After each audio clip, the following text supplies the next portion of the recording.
So a woman is allowed to breastfeed on all federal property in the U.S. and in any public or private location in nearly every state. But there is still a very lively public debate about whether some discretion should be used while breastfeeding. Is it appropriate on the subway? In a restaurant?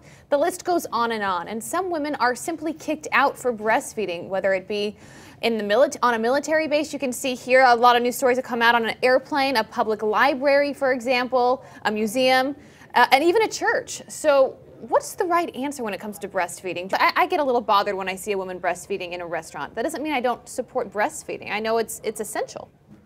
Well, my thesis is that it actually does mean that. And the reason is because that's where people eat.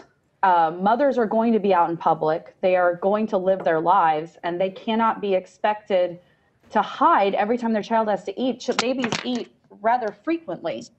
And so I just feel like through my own personal experience and personally sequestering myself, that it was damaging to me and my breastfeeding relationship to hide every time my child needed to eat.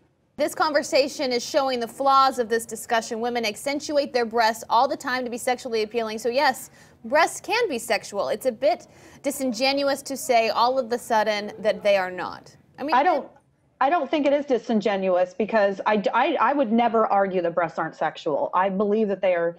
I just believe that prior to the advent of bottles, it was easier to compartmentalize it. And that's plain from photography from previous eras and writings from previous eras, that people were able to compartmentalize. And I think that the idea is to normalize it so that it becomes that way again, just for the sake of women who just want to feed their kids without a hassle. It's extremely important.